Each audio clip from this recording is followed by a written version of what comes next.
Hello, everyone. How are we doing tonight? We ready to get started? Cool. Do I need to bang the gavel?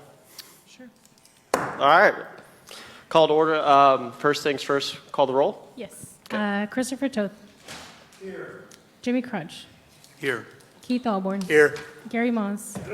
Jeffrey Estes. Here. Patrice Parsons. Here. Jordan Scott. Here. David Barrow. Here. Thank you. Did I get a copy of just the agenda? I got a big mess of papers here. Do we have one? Oh, here we go. Oh, yeah, front and back. Cool. Yeah, so before we get started, Jordan Scott, new chair. It's my first day here, and look forward to serving with you guys. Speaking of new, we have a new member with us, Mr. Crouch. It's nice for you to join us. We're looking forward to working with you as well. Just going over really quick, last meeting you guys asked if I provided a brief summary of the agenda items that we have tonight. First two items, we have a final plat, I believe, from the Addleton subdivision. Those should go by pretty quickly. We have a nice PDD to look at. I hope we all had time to read over it. It's very intricate and important piece of property in our town. So I'm thinking we could do that one last, or at least before the workshop, because 5 we have a workshop. How long do you think the workshop's going to take? Pretty quick? Okay. And then for 5A, we have a discussion on tree removals in the city limits. So I'm thinking we can knock out the 2 plats and then knock out maybe our workshop and the tree removal and then do the PDD last, because I feel like we're going to have a lot of discussion. It might cause a little burnout. Is that okay with us? Move 4C to the end? Okay, cool. Well, that being said, I would like to open citizens' comments. Do we have anyone signed up? Nope. Do I need to open or close it, or no? All right, cool. So, oh yeah, we have our welcome for Jimmy Crouch. I think we did that one already, 3A. So we'll move on to 4A. Consider an act to approve the West Bastrop Village Phase 1, Section 3 final plat consisting of 57.97 acres out of the Nancy Blakey Survey A98, located west of FM 20, within the statutory extraterritorial jurisdiction of the City of Bastrop, Texas, as shown in Attachment 2. So, good evening, James Kai, Development Services. This is West Bastrop. We're all familiar with this. There's been multiple phases. This is the section south of 71, east thereof of 20. This is phase 1, section 3 for a final plat. Basically what we have is a total of 58 single-family lots, which are the smaller lots there to the south. You have the larger lot dead center, which is the school site under construction right now. The larger lot to the west is the detention pond. And then to the right is a small strip that's going to be, they're outside the city, but just information-wise, that's going to probably be a little daycare to get daycare to elementary school across the street. And then the kind of half-moon lot to the bottom right is the amenity center they're talking about. This is part of a MUD. The streets are being maintained by the MUD district. I mean, we've reviewed it. It complies with all of our requirements. And again, this is just an ongoing section of West Bastrop Village. Any questions? Thank you. Their thoughts, comments? I just have one question.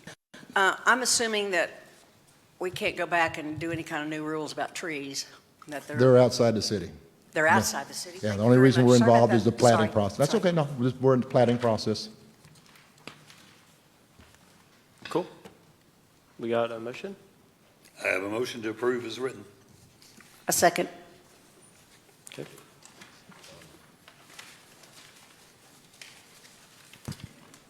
Christopher Toth. Yes. Jimmy Crutch. Yes. Keith Alborn. Yes. Gary Moss. Yep. Jeffrey Estes. Yes. Patrice Parsons. Yes. Jordan Scott. Yes. And David Barrow. Yes. Thank you. Alrighty, now we can move on to item 4B.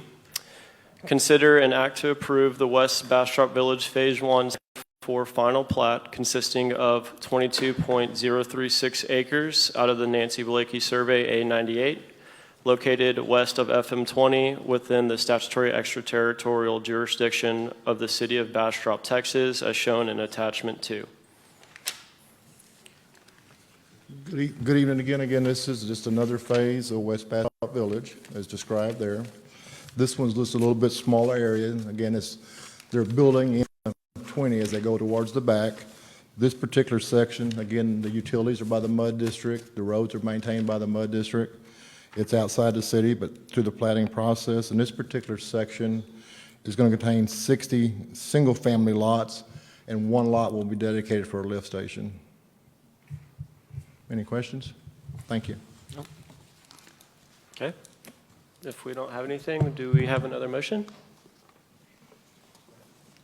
Go ahead. No, you like you. Motion to approve as No, written. you on first. Okay. Jimmy beat Do we have a second? Jimmy missed. Second. Thank you. Call the roll. I'm sorry, who second? Thank you. Okay, Christopher Toth, Yes. Jimmy Crouch, Yes. Keith Alborn, Yes. Gary Moss, Yes. Jeffrey Estes. Yes. Patrice Parsons. Jordan Scott, Yes. David Barrow. Yes. Thank you. Cool. Yeah, and then, like I said, we'll save 4C for the end, so we can go ahead and move on to item 5A, update and discussion on tree removals with city limits and newly adopted standards. So basically, this item is just a general discussion, and I believe there's a citizen here to speak on behalf of this item. We had a new development, some new homes taking place out in Tahitian Village. It was kind of the transition process of, one, we did a site visit trying to work with the builder, and he's building some single-family houses out there. There was a concern about trees that were being taken out, but our tree ordinance was kind of in transition of, one, requiring a tree survey. But the concern is, a kind of clarification for the public, is there's a definition of protected trees that we dropped from 13 inches to 10 inches. So when a person goes out and back at that time cut anything down that was less than 13 inches, the tree ordinance didn't really apply to it. And I think there's a concern that the tree ordinance prevents clear cutting of property. Well, if your trees are less than the required protection, there's really no rules on taking those trees out. So I believe the concern was individuals see properties being clear cut, and going forward through our ordinances, we've reduced it to 10 inches and are requiring tree surveys. And again, we're going to use common sense. If it's a vacant lot, you know, give me an aerial and say that, but going forward, they'll have to identify for future building permits, even on infill lots, provide a tree survey identifying what are there, and they either comply or they apply or doesn't apply based on the tree size. Okay. You said we had someone coming up to I believe speak? we do.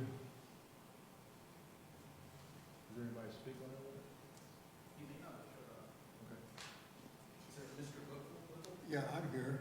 Oh, perfect. Did I answer your questions? Well, Yeah, if you could come up to the mic. yeah, my name's Ron Whipple. I live in Tahitian Village, just on the very edge of the city limit. And I noticed the other day, this clear cutting of about 6, 7 lots just wiped out every trail on the place. And Tahitian Village have deed restrictions that prohibit clear cutting and require a survey. And obviously all that was ignored, and I haven't taken it up with the Tahitian Village Property Owners Association yet. I'm going to go to their next meeting and find out if a violation was issued and what corrective action was taken, if any. But I wanted to speak tonight about, you know, I'm not here to complain or to find fault with anybody. I just wanted to caution this body, a governmental body, to pay attention to what's actually happened with the properties that you oversee. Because rules are one thing, but violations are common, and to most developers, it's just a cost of doing business. And if the penalties for not following the rules are cost prohibitive, they won't break them. And I've been involved in the Planning and Zoning Commission planning meetings, last couple of them, and I was very happy to see the higher penalties and size of trees required to be monitored. So I'm just saying enforcement's the key. Yeah. Because if you don't enforce, it's going to continue happening all over, like it has been in Tahitian Village. Yes, Clear sir. cutting all over the place and trying to put a stop to it. I just wanted to caution everybody, that's all. Yes. Thank you for your work. Absolutely, and we appreciate you coming up. And throughout the past few months of our discussion, trees have been extremely important to not only us, but the entire community. And the tree ordinance that we put in place they're more strict, but they're also, we increase the punishment for people that think they're above what we want for our city. We've had a couple, if you've seen, everyone talks about on the corner of 969 and 71, the clear cutting that took place there. And, you know, there's a lot of people in this town that value trees. We're a bird city. We value our pine trees and all the pecan trees and all the other native species to Texas. So we definitely have things in place now that we believe will prevent any future clear cutting. But absolutely take that up with Tahitian Village, because if it's against their code, I know from personal experience that Tahitian Village is very easy to work with when it comes to enforcing their HOA, POA rules. So yes, trees are extremely important to us, and and you'll see in this next project coming up, we emphasize our preservation and replanting and making sure that we're putting value on them. Well, for the clear cutting that went on right at the edge inside the city limits, did you say did you say that was adjudicated or whatever? So go ahead, if you don't mind repeating that. For the clear cutting that went on in Tahitian Village within the city limits recently that I brought the commission attention to, what was the corrective action for that? Again, I might have missed it when you spoke about it. So for clarification, there's two aspects to this situation. One is, at the time, our tree ordinance was 13 inches, and we didn't really require a tree survey, so we're in transition and working with the property owner, and it's 4.5 feet above ground. He didn't really have trees that large. Usually we have the other side, which are deed restrictions or covenants, is we don't really enforce, but to the best of our ability, we try to make the property owner aware of them. So him complying with our city regulations doesn't exempt him from whatever covenants and stuff the subdivision may have. How did he establish no trees below 13 inches? We did an on-site visit with him. They were You all, did before the cutting? yeah. All right. But again, we weren't aware of, I know there was covenants, and we work with people all the time. I didn't realize there was a covenants within the subdivision that they kind of get permission to clear. Actually, those are deed restrictions which take precedent over zoning. Right. And that's what was ignored at the time, so I'll take that up with the Property Owners Association. Yes, but we do appreciate your concern. We love trees too, don't worry. All right, thank you very much. Question? Yes. Hey, Doc, Yes, sir. after this board recommended everything and that tree issue went to the city, when will everything new become active, enabling the city to hold the community accountable? So what we'll do, part of our review process, first we'll do a good aerial, be familiar with the site. If it's a blank field, we're going to have to do some kind of documentation blank field. But if there's 1 tree to 1,000 trees, we'll have a true tree survey for any building permit that comes in. But can this start tomorrow? No, Or so is this starting in a month? so the tree was so y'all heard the tree twice, and then it was going to go to council on the 4th, and it was tabled, so it went to the 11th. On the 11th, they took the first reading. On the 25th, they'll take the second reading. The ordinance will be enacted at the time they gavel on the 25th. So then enforcement can start on the 26th. Technically, yes. Okay. So that makes sense. Yep. Cool. So the trees in front of First National Bank were cut down today, I believe, maybe yesterday? Was that was okay that they did that? Yes, I'm not familiar with that one, maybe? All of the trees that were in front, like on the first row, were all cut down. In front They're of all First National Bank? Like on 71? gone. Yep, just right here in town. It's in between the building and the parking lot.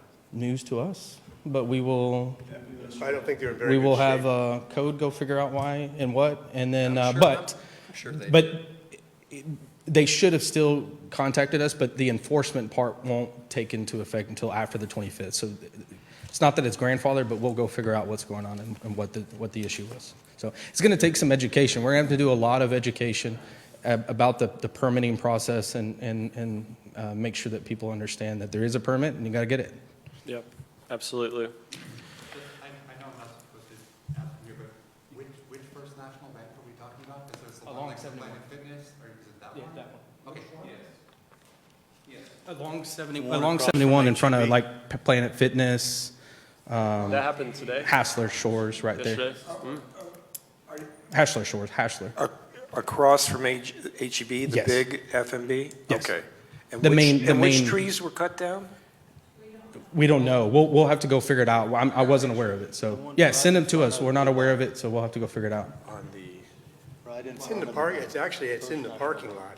Oh, okay. Yeah, you got the building, then you got the street that goes, and you got the huge parking lot. There's a walkway right here where they took out the trees. Gotcha. Okay. Yeah, we'll send code over and we'll get some stuff and we'll bring something back. Okay. All right. Any All other right. questions on 5A? Good? Cool. All right, let's move over to item 4C.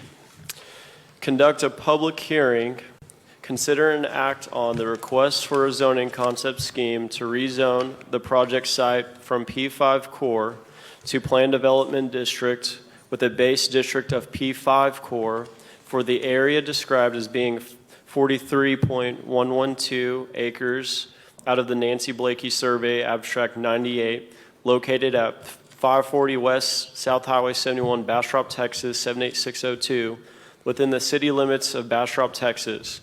This development is more commonly known as the Nixon Tract. Yes, sir. Commissioners, so we're going to talk about the Nixon Plan Development District. And so this is the concept plan, and we'll work through these together here in a second. And then I'm also going to allow the applicant, they have a presentation they want to give, so we'll allow them to come forward, and you'll get some more information from them, and then we'll kind of go back and forth. But I got some things I want to highlight before we jump into their presentation. First and foremost, this is what the concept is going to look like. Let me see if I can get this to work. Colin, can you help me out? Can you show 71? So Highway 71, this is kind of like not at the right direction. So let me orient you. So 71, Old Austin Highway, where Lot 1 is, just to the east of Lot 1 is Orchard Parkway. Just to the east of that is Southside Market. So Southside Market. And then Seaton is to the south, where it says proposed private is Seaton Hospital. And so Agnes Street kind of goes through the middle there, and then Orchard goes all the way to the south. So now that we're kind of oriented, let's talk. So they're going to do commercial on the front. You'll see Lot 1, Lot 2, commercial, and it's going to be a mixed-use district. And then Lot 3 is going to be like a garden-style apartments. And you'll kind of see their concept of how that's going to look. The public right-of-way will be there for Agnes Street, which we've already started Agnes. And then as we move back towards the back side, the yellow boxes are going to be some of the mixed-use residential district. The green you see there is the parkland that's going to be dedicated. I think we've talked a little bit about the parkland. And some proposed single-family lots there around the side. So the idea is that whole, as you can see, they kind of have it drawn out there in the black. That's going to remain one parcel. It's going to be owned by one owner. It's going to be... Which one? They should be one? Okay, yeah. Okay, so where it says Lot 4, that's going to be one lot. So each of those may be a single-family residence or maybe a townhome or something, but it's going to be owned by one owner and rented out or leased to multiple tenants. The Lot 2, Lot 1, Lot 2, Lot 3 are all going to be one parcel as well. And then they're going to... look through their land use. So all the uses in the PDMU are all going to be in the front. Those are all the, as you can see, like the apartments, garden. Colin, can you zoom into that PDMU box? Jeremy? There you go. There. We'll start with PDMR. PDMR on the backside, these are all the uses that are going to be allowed there. And if you look at the PDD document, it lays those out pretty well. Apartment row houses, general, and then mixed use district up there, the PDMU, which is going to be north of Agnes, are apartments, general, commercial, office, industrial, green squares, plaza, and probably pocket park within the garden style apartments there. So go to the next slide, Colin. This is, again, just kind of laying it out and making it, talking about parkland here. The green area there is parkland. So this PDD was submitted previous to all of our code amendments. So they do not have a requirement to provide parkland, but we have worked with them and said, hey, this is something that's coming forward. This is something that we're bringing forward to. It's been going through the approval process. And so they went ahead and opted. This is perfect parkland space for this area. The closest park that the city owns is Riverside Grove, the Bob Bryant Park. So it'd be nice to have something on the south side. And so this puts on the south side and right along Agnes Street, which is perfect. We're super excited about seeing this parkland dedicated to the city. Vivi, anything you want to add to that? She's our parkland expert. So. Sure. So they not only agreed to dedicate a portion of parkland, they also coded in some language into the PDD document, and it's highlighted on the next slide where they're also going to agree to some form of vertical improvement at the time of dedication. That'll be established in the future. So it's very meaningful parkland because it's not just a swath of land that we're getting, but it's a swath of land that is not encumbered by any floodplain that will have some sort of vertical improvement and be dedicated to the city in perpetuity, and also located along a major collector, that being Agnes. So let me highlight again, it was not a requirement at the time of submittal. They've added this in, hearing the conversations going on, hearing the things that are going forth. So again, this is kind of like the layout where it's at. The yellow is their parcel. As you can see, there are other planned developments around it. The purple being P5, so all of the P5, they're currently zoned P5. The whole parcel is all up and down. They're going to keep that as the base layer, but they're going to add some mixed-use residential into this, and we'll see that here in a second, what that looks like on their slides. So I want to talk about trees. So currently, that whole parcel is a old, previously pecan orchard. And so we had, actually, the Nixon, the owners had, we requested as a part of the PDD process that they do a tree survey and that they have an arborist, certified arborist, go out and do a survey of the pecan trees and tell us what shape are they in and what does it look like? What are we talking, are they all dead? Some of them dead. And so out of there, they went out and they counted, there's 1,271 pecan trees on the 43 acres. Of that, the arborist said that 936 of them are already dead, or they're way beyond recoverable. Of those 1,200, 335 of them are in some varying states of vigor or decline, so they're on their way down. What that means basically is the arborist said it's untransplantable. Like, because we talked about maybe we go out there as a city and we get some trees, and the owner offered maybe we relocate some to the park, so we allow citizens to come and relocate some, and it's just not a survivability. There's no survivability for those trees, so they're beyond I guess their life expectancy so far. And the reason for that is it's an abandoned orchard. It's not a live, active orchard. There's no watering. It's going off of rain. It's drought. There's trees right next to each other. They're fighting for the same water source. And so the arborist recommended that none of them are survivable. They all need to go in some form or fashion.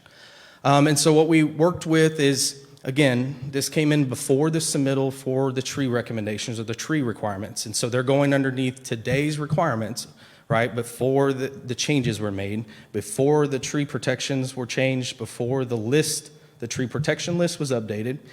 And so if you remember, pecan trees were not a part of our protected species. And so technically, they could go through and clear cut all of those pecan trees. They're not on our list. And there's no mitigation fees, there's no nothing, right? And so what we've asked them to do is meet in the middle with us. And then so they gave us a mitigation cost of 50% of the 335 trees. And so our mitigation cost was previously, before the ordinance changed here recently, is $600 per 4-inch tree. And so 335 times 300, they're going to give us $100,500 in tree mitigation costs. And so that's we're going to put that in either an escrow or some kind of bond, and we're going to let it sit, and they're going to go do their development, replant, and then we're going to go count how many they replanted and then give them credit towards, and then we'll capture the remaining of this. So remember, this wasn't a requirement. We kind of met in the middle on this. And so this is where we landed on the trees. I know it's not perfect. We're not able to save any, but this is where we got. You got a question? I'll let you. Yeah. Did the city go out with the arborist, or was that an arborist that they hired and we're just taking their word for it? No, both. Like, so we had our arborist went and visited, and then we also had their arborist, and our arborist and Terry Moore met with them on site, and they kind of walked together. And then, but we allowed him to do the survey. We didn't interrupt him during the survey. I mean, it took him a couple days to do the survey. But no, we did meet with him, and he is a certified arborist. And if I'm not mistaken, he was local. I'm missing his name. Yeah, he's got a sealed stamped document, the whole 9 yards.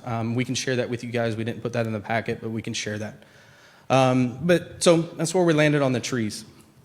Any questions about the trees? Anything else? How long has that been? Sorry. Sorry, I'm so sorry. Are they going to leave any?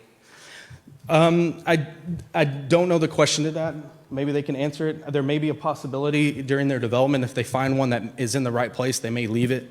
Or I don't know I doubt they'll relocate them, but if there is one in the right place, they will. But there will be replanting of trees. How long has it been abandoned? Ooh, that's a good question. I don't know. I've been here 18 years, and I've never seen it active.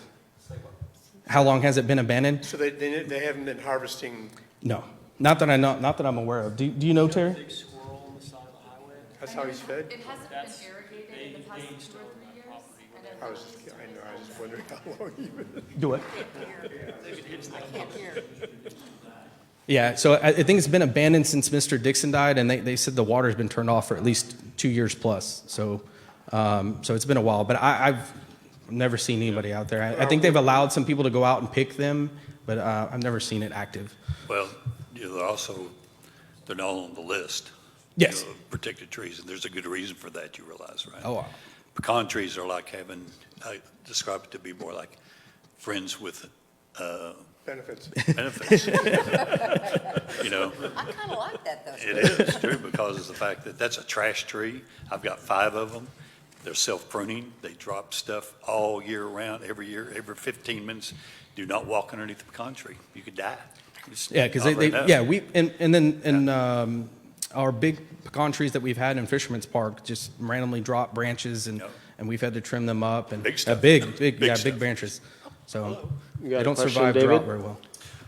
Has the city had any conversations with the developer about anticipation of erosion due to taking out the trees?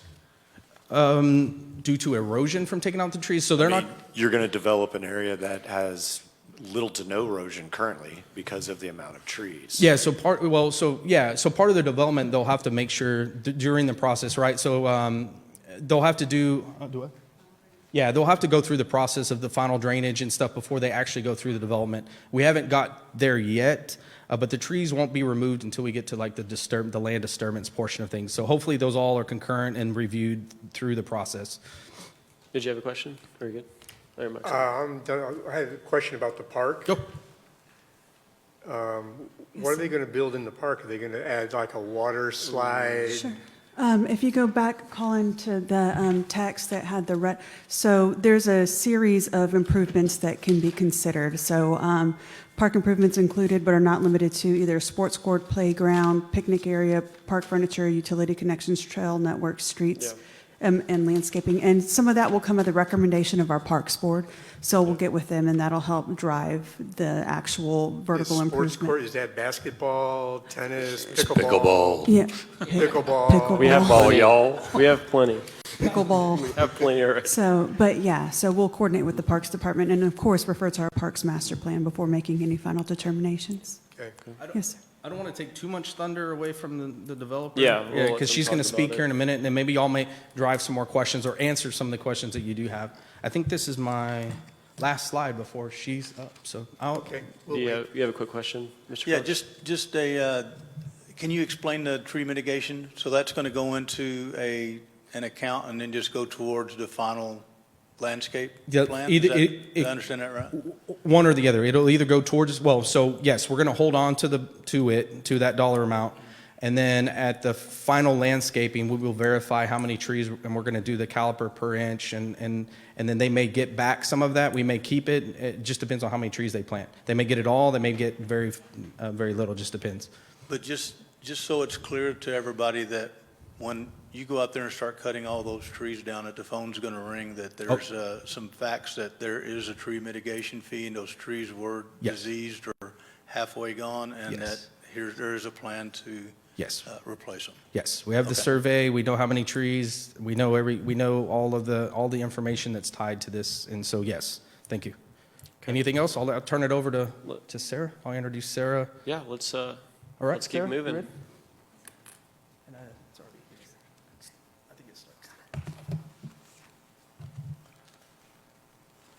Okay, good evening, Commissioners. It's a pleasure to be here tonight.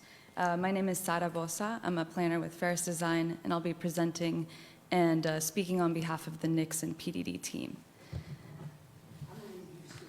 Ooh, okay. Yeah, you can pull the mic closer to you a little bit. Okay. There you go. Oh, got it. Our agenda slide is missing, but I'm going to just spend a little time talking about our professional team, a little bit about the project, some of the PDD plans and overlays, walk you through the various private drives that we're planning for the site, and then show you some pretty pictures, some president imagery to illustrate our vision and intent for the project. And I'm also going to answer some questions that we received late yesterday from the P&Z chair and the development services team. So with that, the development team is led by Wilson Capital, spearheaded by Taylor Wilson and Tom Etheridge. Landowner Deborah Dixon has also been heavily involved in this process. Our legal representation is led by GDHM Terry Bray, who is here with us tonight. And as I said before, Ferris Design is the planner leading the effort on this project, led by me and Stephen Ferris, who is also here. We've engaged CBD Engineering to help us on the civil engineering side. I don't know if you're familiar with the Pecan Park PDD. They are our eastern neighbor, and they have the same engineer. So just to make things a little more seamless if there's collaboration in the future. And apologies in advance if I repeat a little bit from the staff report earlier. So the Nixon tract is 43.1 acres within city limits, located along State Highway 71, also along Agnes Street and Orchard Parkway. Again, Ascension Seton is our western neighbor, and the Pecan Park PDD is our eastern neighbor. The city's future land use map calls for general commercial, transitional residential, and neighborhood residential within our site. And so that would entail land uses such as food service, general retail, office space, townhomes, multifamily, and single family. The current and intended base zoning for the site is P5 core, which calls for a high density of mixed uses such as commercial, office space, retail, apartments, and row houses. As Andres mentioned before, there are several single-family detached communities operating under PDDs around us, specifically our west and southwest of the tract. And tonight we are requesting rezoning to be able to place a PDD overlay so we can allow detached single-family forms on our site. This schematic framework plan was submitted with our rezoning application, which illustrates the different types of land uses we would like to implement on our site. And I'm just gonna use this laser pointer to point over here. Oh, it gets lost on the screen. Never mind.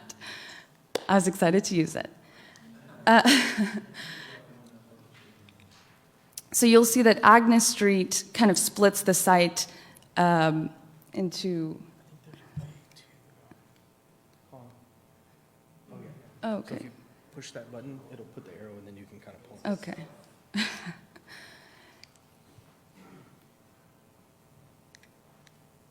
It's okay. You'll see Agnes Street splits the site into a northern and southern portion. And so the northern portion of the site is delineated as our mixed-use district, which would include commercial, garden apartment, and park space. The southern portion of the site, what's south of Agnes Street, is delineated as our mixed-use residential district, which would allow potential commercial, garden apartment, single-family forms, and park space. And I want to add here that the developer has agreed to construct the southern portion of Orchard Parkway. So that would be the area between Agnes Street and our rear property line. The Pecan Park PDD folks next door have agreed to build the northern portion of the Orchard Parkway expansion.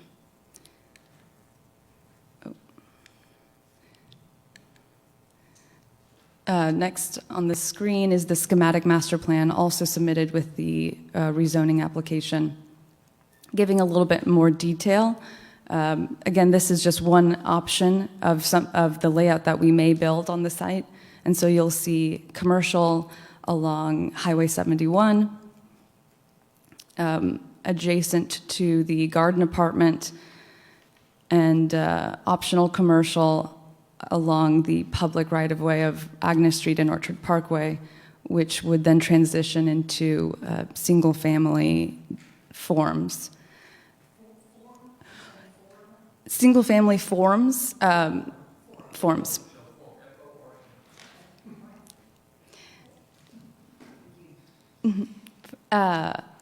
Like staff had mentioned previously, the mixed-use residential district would be platted as one lot, and so it would be a horizontal condominium regime in which you could rent or own a home on that lot, but all of the land would be maintained either by the developer or the HOA. And so the light yellow boxes that you're seeing in the rear portion of the property, those would be single-family detached condo areas in which several homes could be located on in each area, and the darker yellow indicates townhomes. Again, not lots, just condo areas. This parkland dedication overlay, also included in the rezoning application, is again one option of where we could locate our parkland that we'll be dedicating to the city. The city requires a minimum of 3 acres of contiguous open space, and so if we build to the maximum density that we outline on this exhibit, we would be on the hook for about 3.85 acres, and we've allocated currently 3.88. But again, the exact location and extent of that parkland could change as we move through this process. I want to remind everyone that detention ponds would be maintained by the developer, and they wouldn't be included in that parkland dedication to the city. And again, that the developer has agreed to construct some park improvements, collaborating with the Parks Department in lieu of paying the park enrichment fee. this lot layout overlay, which was asked of us to be produced today. So there is a small error. You'll notice that the three light yellow boxes weren't included in Lot 4, in the Lot 4 boundary. So that will be revised and reshared with the city. But again, we have 4 private lots planned. So 2 commercial lots along 71, the garden apartment as 1 private lot, and the single-family condo regime as 1 lot. None of these lots would include public right-of-way. And just so you know that the parkland to be dedicated would be platted as its own separate lot.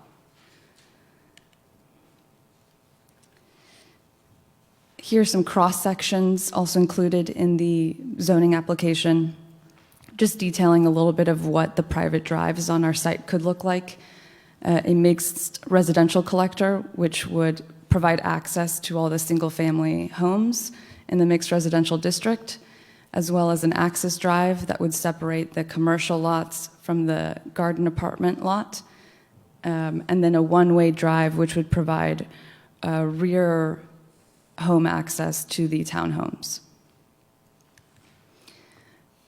The next couple slides showcase renders from the Wilson Capital team of garden apartments, row houses, and single-family homes that they are in the process of building in communities between Dripping Springs and Pflugerville.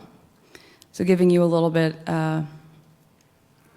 more of an inside look of what these building products could look like on the site.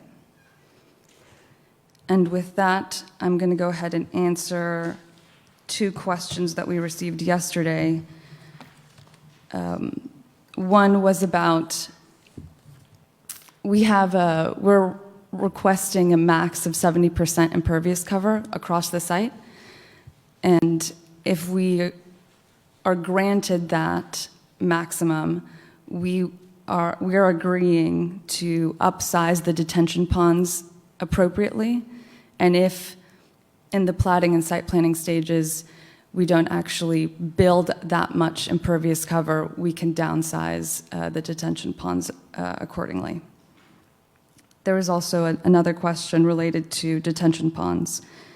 And so to provide the city with the fiscal surety that the developer has agreed to set up a 5-year maintenance bond which would equal the cost of the detention improvement costs, just on the off chance that the developer is unable to maintain the detention ponds. We would set up that bond at the platting stage.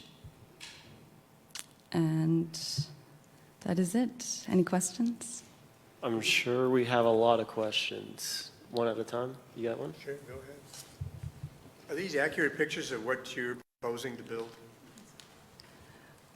These are straight out of... Fairly accurate of what you're going to be? Yes, yeah. The Wilson Capital team is building all of those currently throughout Central Texas. So they're going to be 3 stories? Apartments? They could be 2 to 3 story is what we're envisioning. So in the PD document, the max height they've requested is 60 feet, which currently in P5, which is currently zoned today, the max height is the 5 stories. Yep. So relatively pretty close. So they could go more than 3 stories? They could, yes. But I don't think any of your products are above 3 stories. No. Generally, because if they go over 3 stories, they have to go to ADA, elevator, those kind of things. So most developers try to stay at the 3-story or below. Yep. Mr. Moss? Oh, sorry, go ahead. How many bedrooms are you? 1, 2, 3?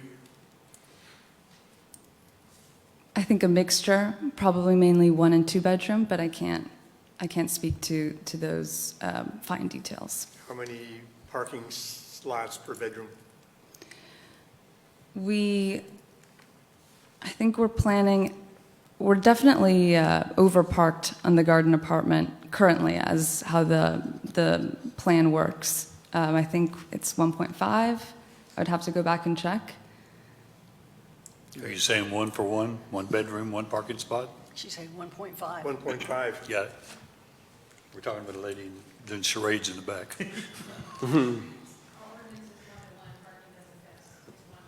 Yep. So you're going to get it to code. They have to. Yes, When they come in for the, when they come in for the development side, the site plan side, Yeah. we'll make So sure that they meet. this is all stuff that they'll work out. Yes. Okay. Mr. Moss, you had a question? I do have a lot of questions. You know, I was before Are you beauty, comfortable? But I'm going to let age go before beauty. Go You ahead, do that. knock yourself out. Exactly right. We got lots of questions for you. I hope you're comfortable. yes. Are you in a position to answer any of the questions with regards to why you're developing this? And let me say why. This is the first project I've seen in a long time that really speaks to the B3 code, our B3 code. This is exactly what, in my mind, the B3 code was designed to build. Okay? And we're struggling here in this town with the B3 code, as you well know. It works some places it doesn't. In my mind, this is where it works. But I would really like to better understand, so we have not learning for us, but as well as our citizenry to really understand why you're building this the way you're building it. And what I'm driving at is really, I read an article maybe a year or so ago about the fact that, I don't know if you can speak to this or not, but why you're developing it this way is the fact that right now, I think about 60% of the people own their own homes and about 40% are renters.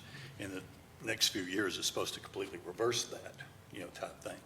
Is that what this is driven around? Can you speak to that yourself personally, or is the developer, the guy's grinning back there?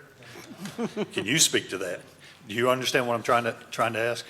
I do, and I'm probably not going to be able to answer your question as directly as you'd like. My name's Stephen Ferris. I'm a planner with Ferris Design. Okay.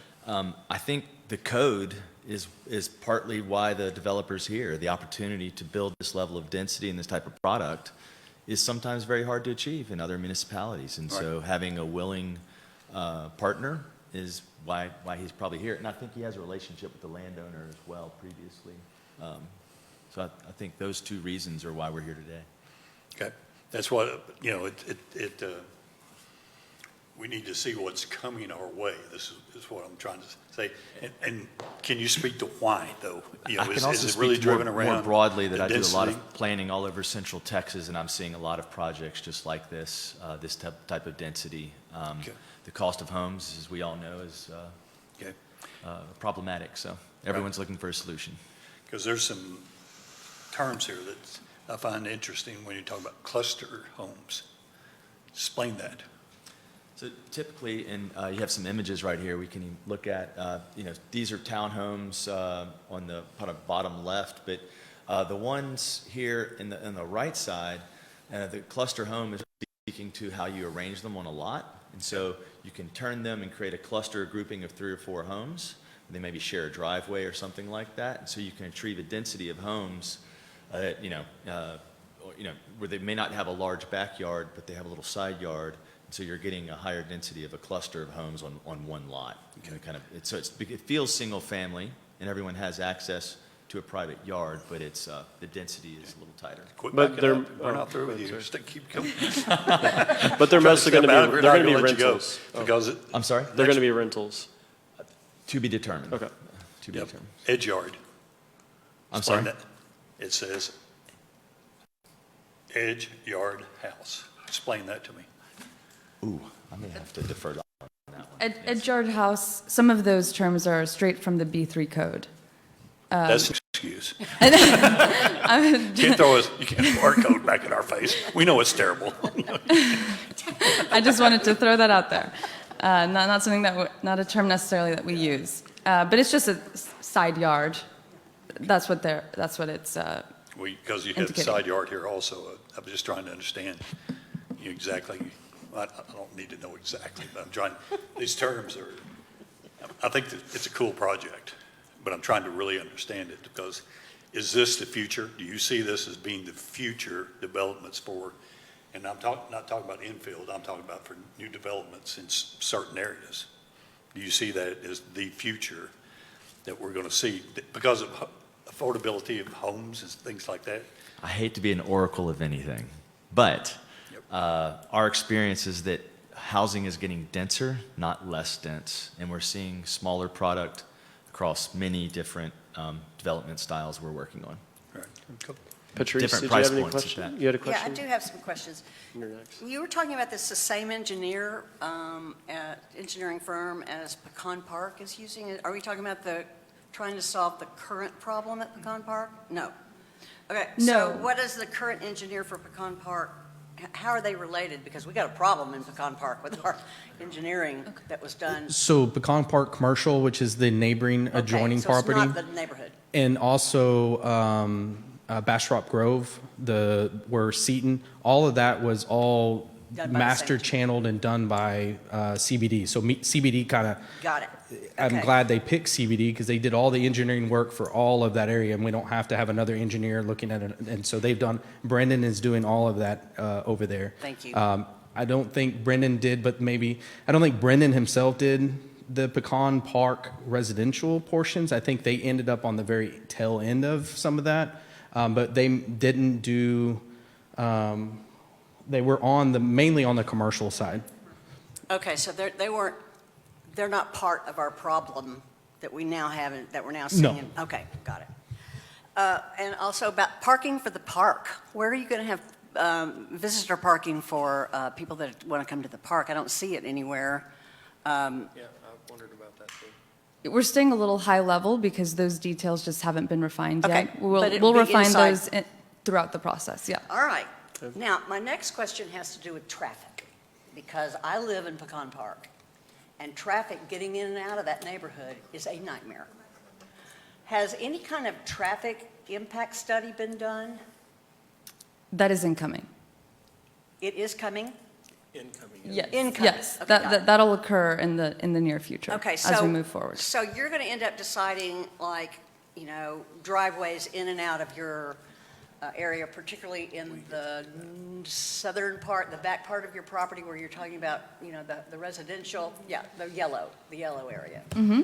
Those roads that would dump out onto Orchard, that kind of thing will be determined once you do some kind of impact study. The other thing I'm worried about is I would assume that people coming in and out of the apartments will actually use 71.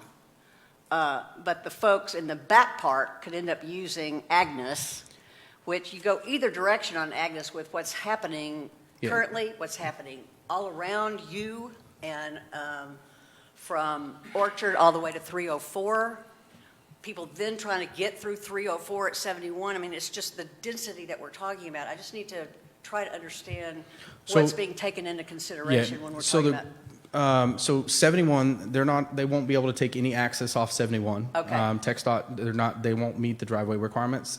Okay. So their access will have to be off of Orchard and off of the public. Let me see if I can get this to work. Oops. Colin, help me out. Okay. So see this there's a road connection here. So it'll connect between Southside and the hospital. Yeah. That is a shared access between the two. And so Okay. they'll be able to take the driveway that's currently for Seton here and then Orchard to get out for the commercial side. And then Agnes, like you said, Agnes on the south side, Which is 4-lane, right? which will, that area, I believe it goes to 4-lane or stays 2-lane. I can't remember. Somewhere in there's a transition somewhere. And so they'll have that. So if they stayed with the P5, like let's say that they came in today with no PDD, there's no TIA required. Because of the PDD will allow us to ask for a TIA. And so as they're going through the process, we will work with them on how do we manage the traffic, what improvements need to be made. There may be a requirement for a traffic light to be added to Orchard and Agnes at some time. The other thing is Orchard's going to dead end right now to the rear, to the south, because there's no connectivity right now at the bottom. You're talking about like behind the... Here at the south side? Agnes? No, so... That's so weird. This is so weird. Yeah, well, that's So right now. Orchard is Pecan Park, Orchard is kind of like to right here right now. Yeah. Right past south side. Yeah. This developer is going to, Pecan Park commercial developer is going to build out all the way to here, and then it's going to pause. And then when they get going and they get their plans submitted, they'll pick up from the south side of Agnes, and they'll build all the way to here. And then there will be either a turn, Well, wait. a You're talking- roundabout, or something there at the end. I'm sorry, I'm confused. Going from Agnes towards the river, Yes. okay? There's a road there right now. No. No? No. I mean, I So take you're that- talking about Sterling. Sterling is Sterling. way over to the north, or sorry, to the east, way out here, way over here. Sterling is way over here. This is the vacant, this is the vacant lot where you see the deer all the time when you're leaving our neighborhood, the Yeah. deer are all in So here. that's where Sterling That's is? cute, yeah, Sterling's up here. Okay, thank you. I'm sorry, I was Yeah, confused. sorry. Yeah, here's a map. So Sterling is, let me see. I'm talking about up here. Sterling is right here. This is Sterling that you're talking about right here. That comes Yeah. out of Pecan Park. Yes. Yeah, Sterling is here. And so Agnes, we're building Agnes through Right. here right now. Right. Orchard is going to be right here on this yellow line. Okay, And Orchard will eventually connect down, and then we're going to try to tie it into Childers and all that down here. Just won't be done right now because this land hasn't been developed yet. it'd be fine with me if you wait as long as you want to do that. So yeah, and then this is Greenleaf Fisk. Is this road right here? It currently dead ends here, but eventually it will kind of go down, or we'll have to figure out how it connects back. But it's all in our thoroughfare plan. All these connect, but right now, so Agnes is going to be here. Right. Orchard will go to here. Currently, he's in the process of, you'll see, they're moving dirt right now for both Agnes and for Orchard. And then these guys will pick up and take Orchard to here, and then we'll have a roundabout here at the end. Thank you. Yep. And so we got to work through the traffic stuff. Got it. But we have some time. To try to help with efficiency, we should keep questions, like right now, let's keep talking about connections and traffic, and then we can move on so we don't get too convoluted. Did you have any questions about traffic or connection points? No, aren't we here tonight to just do a zoning change? No. For this? Yes. Yes. Yeah, so we're going from P5 to a PDD. Right, PDD overlay with P5 base zoning. Right, and we just have to say, yes, you can do it, or no, you can't. Correct. Okay. Do we have any questions about traffic? And right now, y'all don't know exactly, you're just giving us ideas, right? What we're seeing up there is just ideas of, a house here and maybe apartment building here, maybe. Y'all don't know yet, but right now, y'all can't do anything or make any plans until we approve the PDD.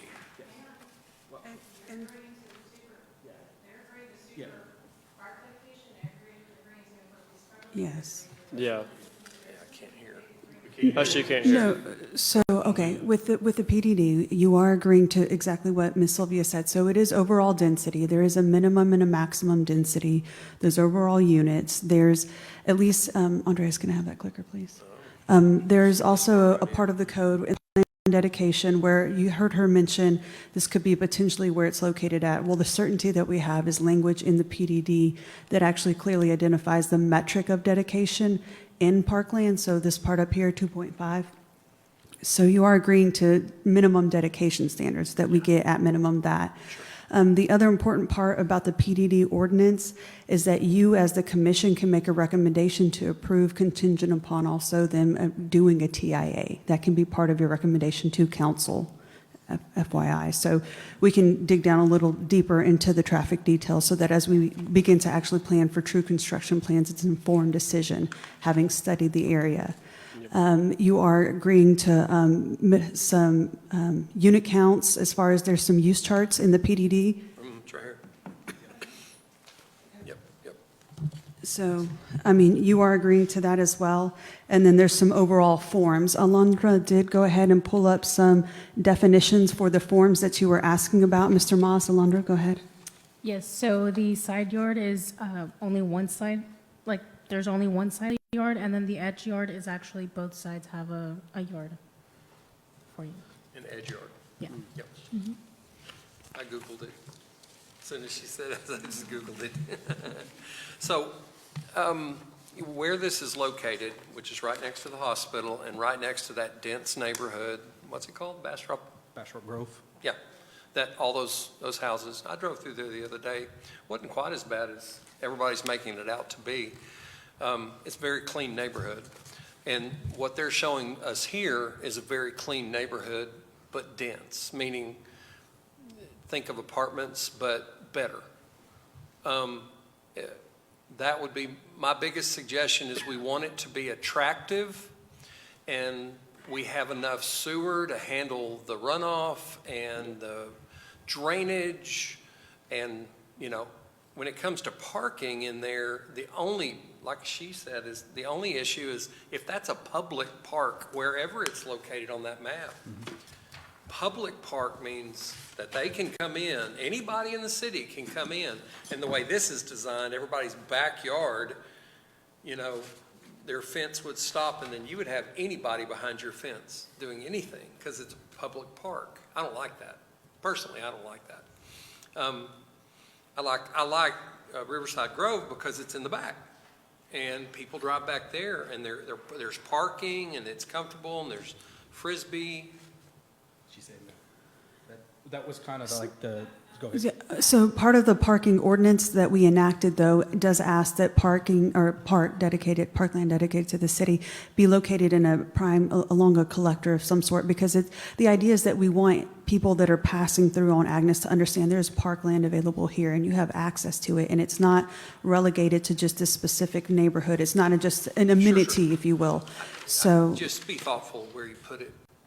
That's me. And, I would be thoughtful about where you put it so that people are comfortable at night. I can just imagine, you know. But other than that, I'm all for this. I think it's a great idea, and it's in a good location for this. It's not like in the middle of our neighborhood in Pecan Park, you know, which is individual houses with yards. Yeah. This is a different idea. This is more. What are the prices of the homes? Do you know now? Are they still up in the 300s? Very hard to say. Yeah. So I hope it's affordable. I have one question about the rents. Do you have any idea? Hey, I think we had some questions over here. Did we have anything from you guys? That's I all had you? one question. How many units do you think you're going to have in there? It says 370, but you're going to have 370 units in there? Up in the upper right-hand corner. They're going to have 570, max of 570 units total. So it'll be the 370 in the PDMU, and then the PDMR will have 200 and, is that 203? Have you determined how many apartments you're going to have as far as bedrooms go? Because that's going to determine how many cars you have. That's going to directly affect your traffic impact study. Yeah, so on the apartments, they're showing 370 units roughly. But how many Maximum. Maximum. So they could go less, and they just can't go any more than that. How many bedrooms? I can't speak to the number of bedrooms. They'll probably be like We're most. not quite to that point Yeah, yet with this PDD. It's real high Yeah, level. this is really and high it's level very concept. schematic. Yeah. But it'll probably be generally like most apartments where there's 1 bedroom, 2 bedroom, and 3 bedroom offers, right? Just Okay. depending on what building they build and how they build it. one other point of clarity that we just want to reiterate too, as far as parking goes, that's not protected under 245. So you can't vest the parking standards. So what that means is at the time of development, they would be required the 1-to-1 ratio for parking. Mr. Crouch? Yeah, I had a lot of questions, and mainly because it's so vague. So good job at keeping it as vague as you could, because you're not at that stage of the development where you're going to define all of it. So really, for us, as a worst-case scenario, that's what we're looking at. And the way I'm reading this is that the whole thing can be apartments, and that's how we ought to be looking at it as worst-case scenario. And your minimum height is 60, or maximum height is 60 feet. So this whole thing can be plotted out for this PDD, the way I'm reading it, for 5-story apartments. And so my questions for that is, there hasn't been a traffic study requested.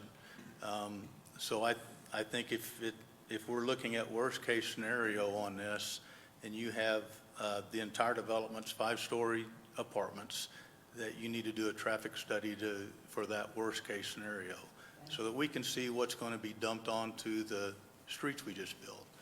And then if we need to add traffic signals at some of the intersections, then at least we know for worst-case scenario. The other question I had was drainage. Everybody's worried about drainage all the time. So your pond sizes, to me, look very small. And so how did you calculate the size of the current ponds? Because there can be a lot more dense product on here than what you're showing. And so did you calculate the pond size on the worst case scenario with apartments on the whole thing? These pond sizes are mainly placeholders for now. Okay. And as we refine the plan and we, work close more with the engineer, we'll size those appropriately. Okay, so the ponds more than likely are going to change. The locations probably won't, but the size will change depending on your pervious coverage. Correct. And the parkland, I know you show it right in the middle of everything right now, which would be great if it could stay there, but it could go anywhere. Correct? As long as you have that acreage of dedicated parkland, that parkland could be anywhere. Or is there a requirement that it has to be one park? It's just really fast. At least minimum contiguous 3 acres of open space, but we've also built into the PDD that it needs to be located on public right-of-way frontage. Oh, got it, okay, okay. So Jimmy, before you move too far, I'm going to take you back to the worst-case scenario that you're bringing up. So remember this PDD. So today they're zone P5. So worst-case scenario is already allowed on this site, right? So they could come in today with not doing this PDD and put up 5-story apartment complexes on both of these on this whole parcel right now. And so this is, actually a down zone of that, because they're actually defining, I'm going to put here, and this is my density in this area, and this is my density in this area. Whereas right now, we don't have that, right? We just put that in place, but they could have already submitted and already got as much density as they could on a P5 lot, doing 5-story apartments, filling up the whole parcel. So mainly the down zone's coming in the back half of the property. That's where the mixed use, like the townhomes, correct, the edge yards, all that stuff is coming into play. Plus, we also got the reduction in impervious cover, right? So we also got that. So this is, yes, worst case scenario is if we leave it alone and we don't allow this, there is a worst case scenario, but it's not as bad as, this isn't as bad as the worst case scenario. Does that make sense? No, it doesn't, because the way that this is written, apartments can go on the left or the right of that. But So we're holding them to those. Worst case scenario, the whole thing's going to be covered with. But we're holding them to these numbers here. So they can only put 202 units on PDMR. So if this is PDMR, they can only put 202 units here. They can't go any above that. You're restricting them. Okay, so they could put 5 stories, but they can only put 202 units. On this section, they can put 370 units on this section. They can't go any max than that. So it would be a total of almost 600. Yeah, there's 500, they have 570 units total on this whole property. If they went with apartments on the whole thing. They could only do 570 units on the whole thing. Okay, all right, I just wanted to make sure that we know, because they've got a lot of things listed here, but worst case scenario, the whole thing's an apartment. Yes, yeah. Worst case scenario is it's 570 units of an apartment complex filling up the whole thing, right? Worst case. And that's what we're approving as part of the PDD, is the worst case scenario. So what would be in its current state as a P5, if they decided to go crazy with their apartments? How many units could they get? How many? Oh, A lot. They're city employees, they can't count that out. Yeah. I don't know if I could count that out right now. It's way above this. So essentially at 570, it's significantally less than what it would be if they just said, hey, we're just going to go P5. If they just submitted a blanketed. site plan yesterday and of an apartment complex, yes. Sorry, I'm going to use the developer's words against him and remind you 2 things. No minimum lot sizes take effect right now without this PDD. Much higher impervious cover, no tree protections, and no park. Just remember that. That's the horrible, that's the worst case scenario. Right now at all. Correct. No parking doesn't vest.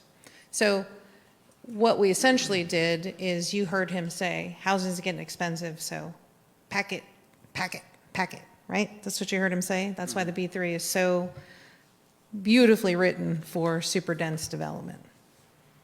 Heard him say it. What we're trying to do here is say, hey, I heard you, but there are other things in the code that are putting us, we're going to ask for traffic. They know we're going to ask for a traffic impact study. If you want to make it in your motion, I suggest you absolutely do that. There are things that could make this super difficult and drawn out. I think we've tried to pull them through the smallest knothole that we could, knowing what this commission has said about parks and trees and everything else. They've been patient, but I'll also remind you that we've been through council on condemnation on this. So there was Agnes that's punching right through this particular development. We have a possession and use. We just settled condemnation, meaning we don't have to go through eminent domain and more legal. So this is more than what you see on the screen. There's been a lot of back and forth on how we actually get this.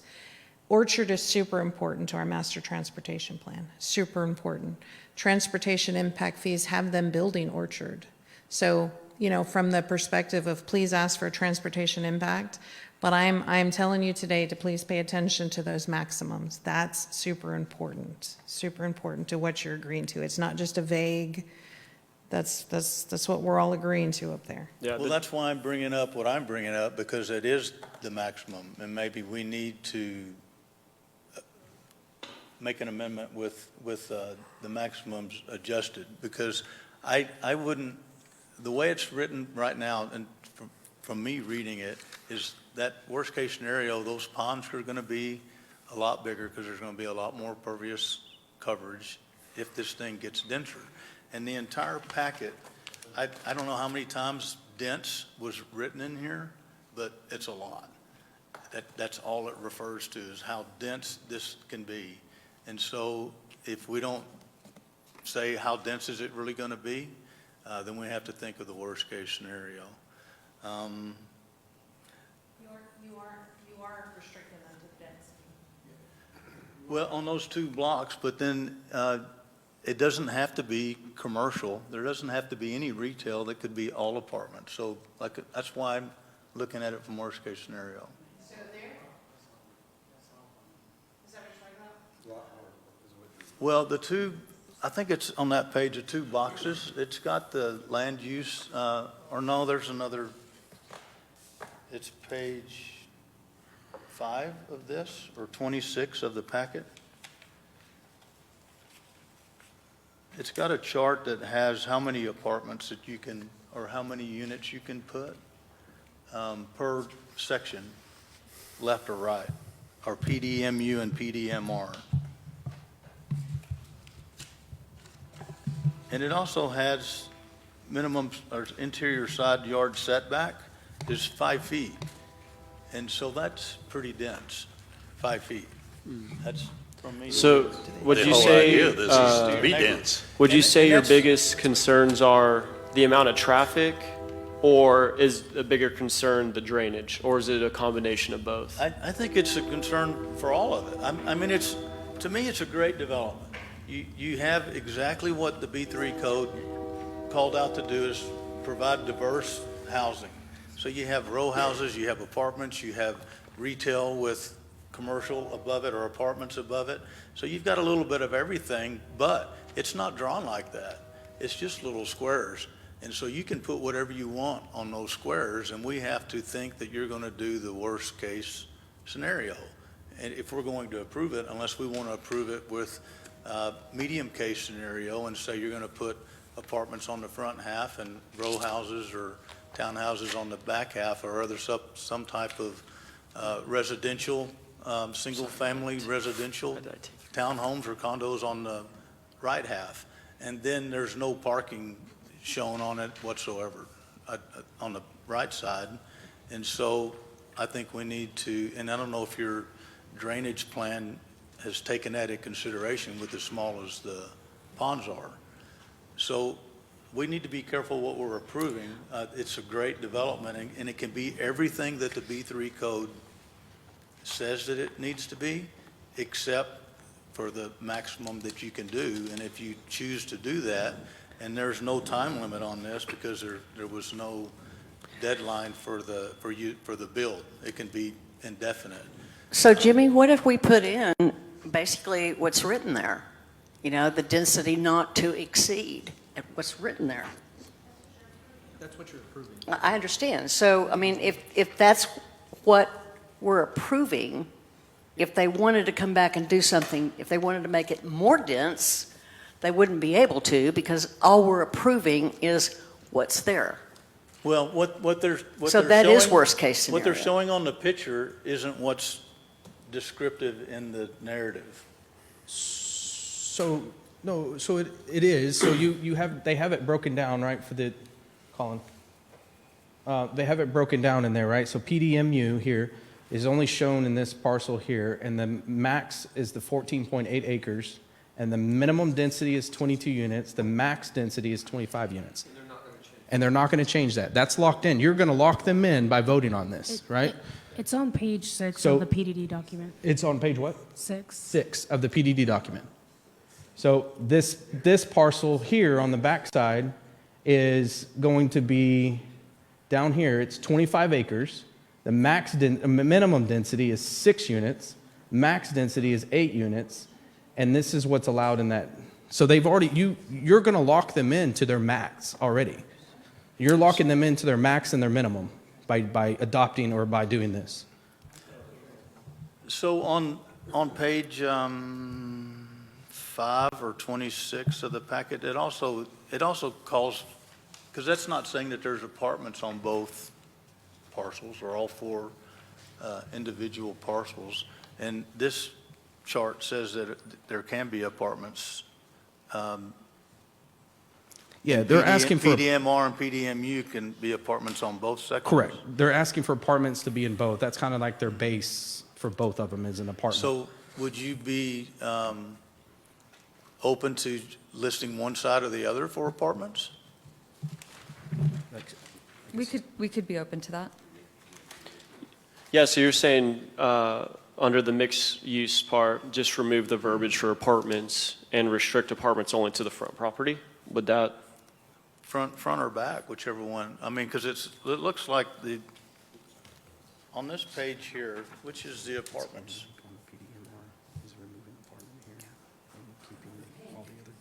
Which is the page you have up. So which one is the apartments?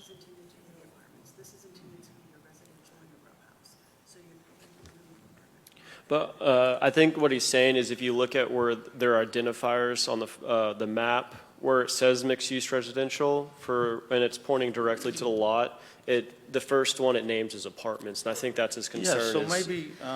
Yeah. Right. How we've written the PDD is we've allowed multifamily uses throughout the site. We could be open to limiting apartment uses to just the front portion, so what's north of Agnes. And so Yeah. density kind of flows south as you move across the property. So maybe PDMR, the right half would be your residential, single-family townhouse type thing, and the left half, the PDMU, could be the apartments. We would be open to that. And maximum, it says maximum apartments will be 370, and mixed residential will be 200. Well, the issue, all of this is all preliminary right now. Yeah. To restrict them from anything developing, we don't know how they can build this out. We can always choke them down later. So give them the freedom to place everything that they need. We don't know yet. They don't know yet. You'll do that with the drainage study and the traffic study will help both of them. They can't do that until they figure out what they're going to put on this deal. I understand, So but that's the way I'm reading this is it's the maximum density that you can put on it is pretty maximum. But that's not going to change whether you say put apartments there or not put apartments there. Yeah. You're limited will, by the because the square footage, apartments, and they're not going to put apartments there and leave all this ground open for nothing. And They'll don't have to forget develop the way they develop it. the P5 base layer kind of drives this, right? So the P5 base layer. The height. All right, time out, guys. We are so far off topic, we're in China. So Absolutely correct. You need to say to the west, multifamily and commercial. To the east, a single-family mixed product. And that single-family could be an attached single-family, which is a townhome, Yes. right? That's attached single-family. Townhomes, did you have duplexes planned in there? Row houses, cluster housing, side yards. And for some of you who asked who cluster housing is, that's just because there's probably an impervious cover issue or a drainage issue. They got to put the houses closer together with green space all the way around to be able to deal with that. The maximums are the maximums. That's what you guys are agreeing to tonight. That's it. They can't go over that number. So if you do this mixed use, single family, whatever you want to call it, over here on this side, they have to design to drain it. They have to design to traffic it. They have, or move the traffic and everything else associated. So I understand you're not seeing the complete lot layout or the complete what's going to go where, but the maximum is the maximum. If they come back and say, oh, we figured it out, the impervious cover is 50, we can get a little bit more in there. Including the height. Yes. And so, again, the 60-foot for the right side would be too high for a single-family row house or townhouse or condominium, not for the apartments. Single family on the Yes, for the mixed-use on the residential. west. If you look So in, 3 stories. So if you did a 2-story sort of pancake townhome that has 1-1 at the bottom and then the top 2 floors are a 2-2 vertical. Right. That's it. That's 3 stories. That's it. But that's less than 60 feet, so we could change the maximum height to 30 feet or 40 feet. Oh, got you. Got you. So you want to limit it to 3 stories? Well, if Yes, that's the plan, is to build something very similar to what they're showing right there, then the maximum height should be able to come down for that half of the property. If that's what the commission wants to do, I'd rather you do stories, because what we found in Hunter's Crossing is they couldn't even do any decorative corbels because it exceeded the. Yeah, so maybe the deal would be 3 stories on the right half, 5 stories on the left half. And then a traffic study and a drainage study when it's all figured out what you're going to put there. But at least that way we get all the types of development that you're describing, and that's in these pretty pictures that we have. No, there's not that many pretty pictures, but it's easier to visualize that, what we're talking about, than this picture. And if you go through the narrative's very vague, and it's worst-case scenario. we have a question? He had his light on before me. I do. Quick question. Do these lots, or not lots, excuse me, ponds interact, or are they separate? If one fills up, you have a heavy rainfall, does it flow into the next and the next, and flow down and end up in the river somehow? Or are they just stationary and they're just holding ponds? No, they should convey to the master channel and down to the river. Okay. Question over here? Okay, so 570 units, 2 cars per unit. 1 parking space per bed. Right. So I'm saying on an average, 2 cars per unit. But not if there's a 1-bed and a park. That's 1,100 cars plus, and maybe more. If there's 4 adults living in an apartment together, then there could be 4 cars. So is this going to be part of the traffic study? So they'll put that in, they take the number of cars that will be predicted in that area to come up with a traffic study. Yeah. It's unreal. It's unfathomable to me. That's a lot of cars in a small space. I think the biggest thing that hopefully we don't forget about is that connection point to Agnes. So that congestion that we're feeling now potentially is going to be alleviated because you're going to have 1, 2 exit points on property. You're going to have access to 304 to make an exit at the intersection at 71 and 304 without having to convolute, because I don't think anybody likes going by McDonald's. It's a wreck normally. Sure. Yeah. So, All right. can we, Hey, so real quick, can we Sarah wants to address your concerns, so I think they're open to the. okay. Well, I got one thing to say, if you don't mind, before we start that. Says my light's been on for 20 minutes, but that's all right. We got a lot to say. I think this is premature regulation. We don't know what they're going to put on this thing. We got to give them an opportunity to do that. You can control this in the next meeting for sure. So leaving it the way it is, for me, in my mind, lets them develop what they need to develop. And then they can come back with something that makes more sense. End of story. Thank you. David, did you have something to say? Vivian, this is for you. After all your conversations about the parkland with the developers, Yes. what is the impact of the electrical easement on the property and the parkland? There's a lot of parkland. Usually, it's not uncommon for parkland to have some kind of easement in it. Sometimes that's usually why someone generally chooses to situate some of the parkland.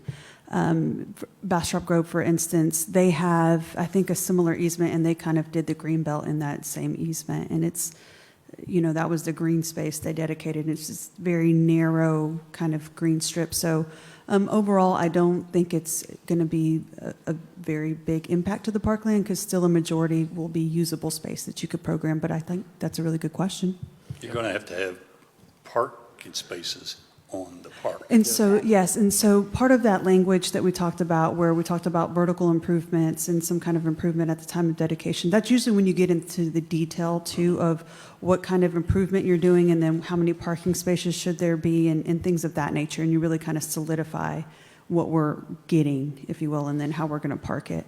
And then, there's also the ability in the future that once we have parkland on the books, we can plan in the future to continue to improve that parkland and make it better. And this meets your goal of all the pedestrian scheduled parks throughout the city, correct? I would be lying if I said I'm not excited, because truly, where's the clicker? Okay, there's no clicker. Okay. Truly though, whenever you look at it from just a 30,000-foot view, I mean, you just really take that approach. Okay. So you have Hunter's Crossing. Hunter's Crossing, so Hunter's Crossing, the park that's there is owned by the PID board, right? So that's not actual city parkland, okay? You have Bastrop Grove. Bastrop Grove has that really narrow green space that I'm talking about, where that easement continues to run, okay? Then you have Pecan Park, which you can't really see right now, but oh wow, this is weird. Their floodplain their parkland is in the floodplain, and it has a trail that washes out every heavy rain that we get. This would be the first swath of parkland on this side of the city for residents to come, that would be located along a major collector and wouldn't be in the floodplain, would have some kind of improvement. So to me, that's a little bit of a quality of life thing, in my opinion.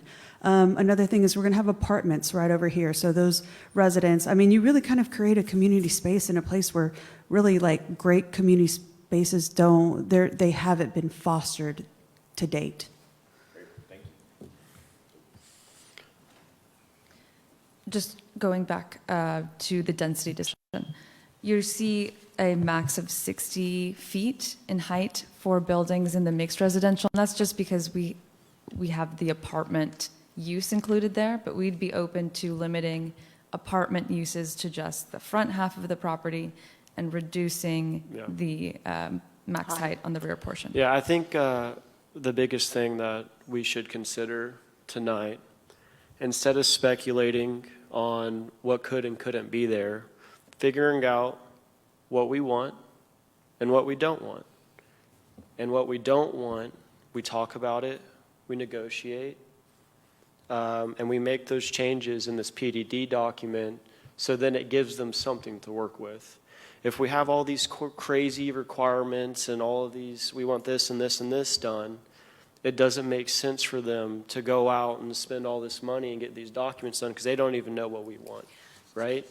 So speaking on density comes in a couple of forms. It comes in how many units per acre, which they're labeling at 22 units, 25 units an acre. Currently at P5, I'm guessing that would be a lot higher if they just decided to stick with P5, right? So right there, we're getting a win with them reducing that density. The next thing is drainage. They're going to have to go through drainage studies. They're going to have to put in detention ponds, and they're going to have to work with an engineer to get all that stuff done. they can't do any of that until they know what type of density or what type of products they can put on this. And what it seems like to me, the reason why they're not going straight P5 and they want the mixed use is they want to provide that variety of products to their customers, being a lot of people that aren't looking to live in a normal suburb. They want to rent, or they want something small that they doesn't have a lot of maintenance. So I see why these developments are popular and they're popping up so much, because a lot of people, especially my age, we don't want the responsibility of being a homeowner. We don't want to have to deal with a yard or maintenance and stuff like that. So I get it, right? However, Bastrop, it's an important place to us, and we want to find where we can meet in the middle. Personally, I really appreciate that you guys are dedicating parkland space to us, keeping that contiguous, which is a requirement, giving access to our community. That's big for us. And then also, too, completing those connection points. So what we should think about, if we can, figure out where do we want the apartments, because that seems like to be a hot topic right now. What is our, obviously, I looked at currently in B3, they're allowed to build for lot coverage, they can build 80% in a P5. That's our current code. So them reducing it to 70% is a win, as long as they provide the correct drainage. Let's figure out what type of density do we want and what type of buildings do we want on the properties, if that's a concern. Yes, Mr. Moss. Let me be the contrarian here. Okay. In this thing. Imagine that, really. Limiting them on anything at this point makes absolutely no sense to me personally. And I'll give you some scenarios. What if it's best for them to build the apartments in the back? You want to limit them to just the front? I don't think you do. You say it's a win for not to get heavy density in this thing. I think that's a loss, because this particular project is really designed to be highly dense. There's a place and a time for everything. And this is definitely the time to do a project like this in this particular spot. The density is what they're going for, that will reduce the cost of housing for people. Of course. And there'll be a lot of people living in this area. And it's more like a little planned community. It's a little city inside of itself if they develop it that way. And I think that's a really good possibility. That's something that we really do want. Why did we want to limit them at this time? I can't imagine why. Oh, well, like I said, they need to build to what? Because it's too early to say, oh, we got to limit this to 387. No.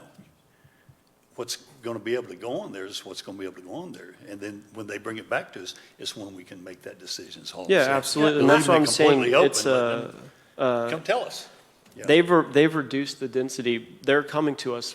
What they're asking is a reduction. I recommend we go with the density that's been proposed. Yeah. That we add an amendment to do a traffic impact study.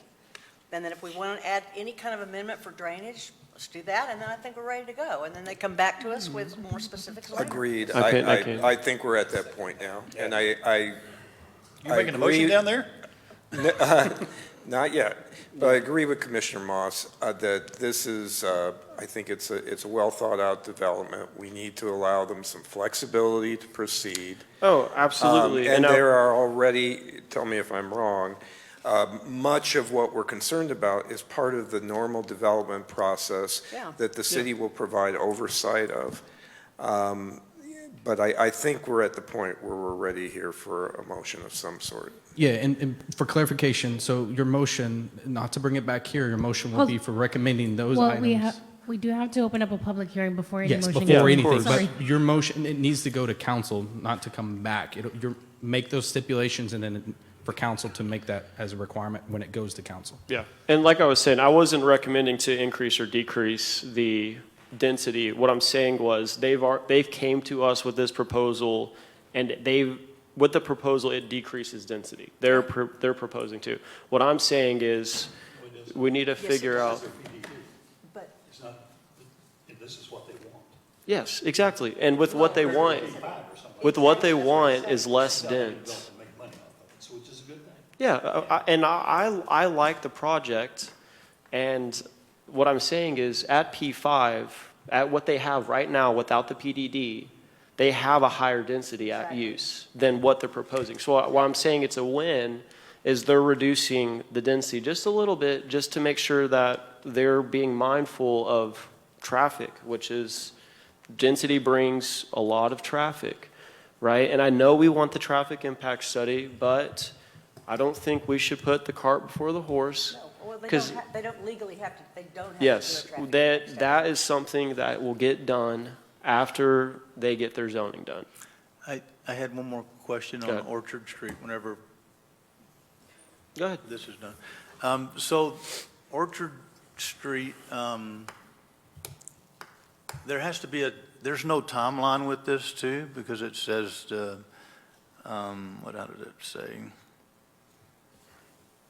The development of the property doesn't have any specific time frame. And then, so my question is, for Orchard Street, when I went and drove it last night, the Orchard Street's built just to the property line where Southside Barbecue is. And then there's a link that's not built, and I'm glad you said something about it, that the other developer was going to install that. And then your piece would go in with your portion of the development. So, but we need that thoroughfare through there. So is there no timeline for Orchard Street that we want to address in this? Because this says it could go on forever.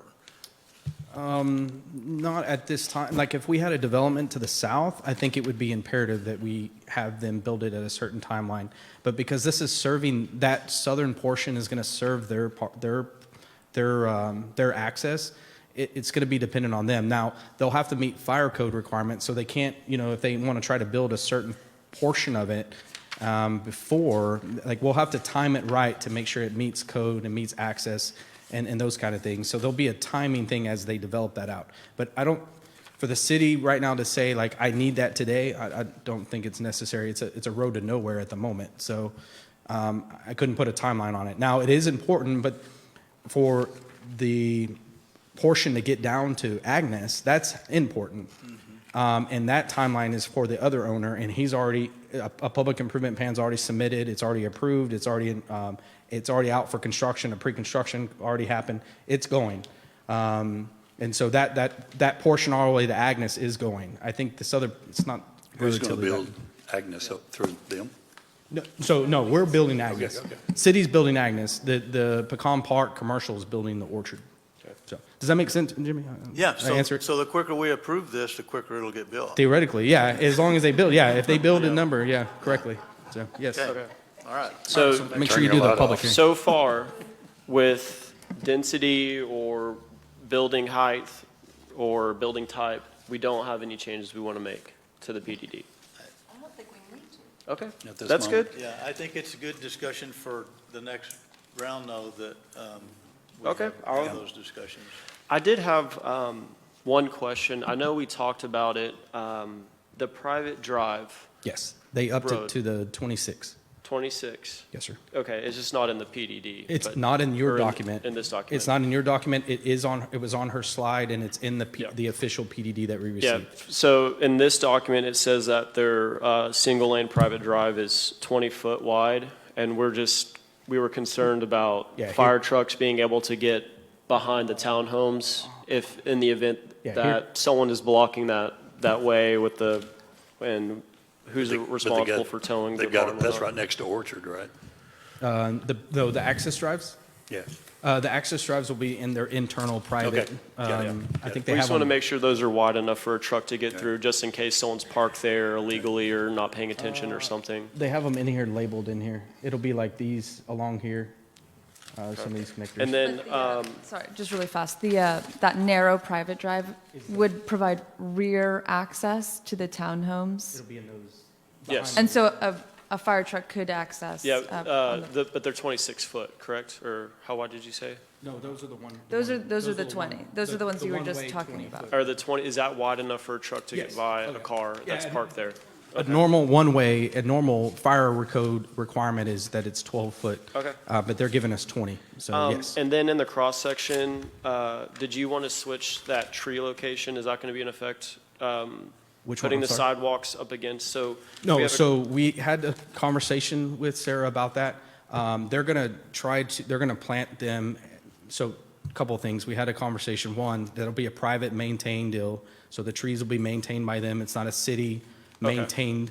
The other thing, they're going to try to make sure they'll plant a tree that meets the canopy requirement so that it doesn't impinge into the roadway, and that they'll make sure that the what is it called? The planting space meets so that it doesn't pop the curb. That was one of the things we talked about in the meetings before, putting trees in the public domain and the costs affiliated with that. It's expensive. So these are all private. It'll all be private. None of it's public. Okay. So that was addressed. Jimmy, you ready to make a motion? Before you do your public hearing. Oh, yeah, we have to open up a public hearing. Thank you, sir. All right, I would like to open up a public hearing for item 4C. Do we have anyone that would like to speak? No. Nobody? Going once, going twice? Sold. I would like to close the public hearing for 4C. Thank you. All right. Any more discussion? I have a question for that young man right there. I told you I wouldn't let you get away. You just kept backing up. It ain't gonna work. Like I said, this is a very unique project for us. We want to, don't take anything that we've set up here to heart, because we're trying to learn from this, because I see this as being very interesting, and not only for us, but also for Joe Q public on this particular thing. Do you find it easy to work with Bastrop? Yes, absolutely. No problems? It's been great. Has it been good? Very Would you happy. say if it was bad? Of course I would. If I take you outside? We're pretty proud of the things that, have you worked with us before? I have, and many other projects, yes. Do you see it's changed quite a bit? Yes. Thank them. Yeah. Yeah, okay, thank you. Thank you. I'd like to make a motion. So, Chair, just real quick, one more, just want to reiterate that Ms. Sylvia spoke to our condemnation stuff that's going on. There is kind of a timeline crunch, and so staff is asking that your recommendations for any changes that you want with the PDD get recommended to council to go to council approval for the next step and not remand it back. I don't think we have any changes that we want to make, do we? No. Okay. I can make a motion. Also, do we want to wait for Patrice? She stepped out. We don't need her. Okay. There she is. There we go. Motion is to accept. Yep. To accept and recommend to send this to council, to recommend them to accept it as the PDD is written as of today. Did you include an amendment for a traffic impact study? No, not yet. Second. Yep. Okay, can we call the roll? To be clear, the PDD makes them do that. Yep. It's recorded. Christopher Toth. Yes. Jimmy Crouch. Yes. Keith Alborn. Yes. Gary Moss. Yes. Jeffrey Estes. Yes. Patrice Parsons. Yes. Jordan Scott. Yes. David Barrow. Yes, because the PDD makes them do a traffic impact study, correct? I thought we needed to add that as an amendment. You need to make it as a part of your The amendment. no from me. Yeah, no for me too. Okay. You can amend your motion, but it needs to be. Yeah, I would like to amend the motion to include a traffic impact study. It's going to be done anyway. No, it's not. Yeah, it is. Now it will. Okay, that's not what he just said, Gary. He said All right, it's let's not get a unless we vote. make an amendment. I think it's wrong. No, okay. Well, she made an amendment in the middle of a vote. Yeah, that's, no, you can't do that. So, point of order, if Ms. Patrice made an amendment, Gary would need to accept it as a friendly amendment. If he accepted it as a friendly amendment, then you could reaffirm your second, and the motion would then stand, move forward, and you could do a voice vote or a roll call. Yeah. Is it You friendly? accept my friendly amendment so we can go home. Well, I don't know. It's, the problem is this with the deal. I mean, when do you want it? And that becomes the issue. And when do they have to have it? Because of the fact they don't have all this done. And this usually comes naturally on the next renovation when they come. We're saying this to her, it's going to happen anyway, we can make it happen. So those are good questions. So what you would be actually doing is approving the PDD as submitted and then adding in the requirement to have a TIA performed. And typically those TIAs are performed prior to plating. Did you say pretty please? Yeah. Pretty please. All right, she said pretty please. You accept the amendment? I do. I think you should let us, okay. Second, I seconded it again. So all in favor? Voice roll. Oh, is that how this one works? All in favor? Aye. Aye. All opposed? Aye. I don't know. I don't want them to have to do a traffic It's a impact nay, study. it's not a nay. Nay. Nay. I don't want them to have to do Is that. this your first day? Oh, it is your first It is. Okay, so that now the motion is amended to include So, the traffic impact study. Someday, that's right. right.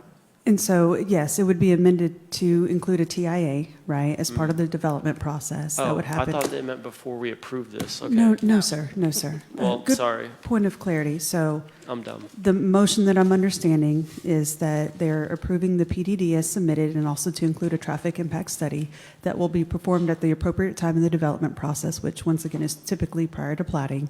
And then you do the voice vote, and then if it Okay, carries, well, okay. it passed already, so. All right. That's it, we're good for 4C? We have done 5A. All right, so we're moving to item 6, I'll make a adjournment. motion to adjourn. All in favor? Aye. All opposed? Nay. All right, thanks, guys.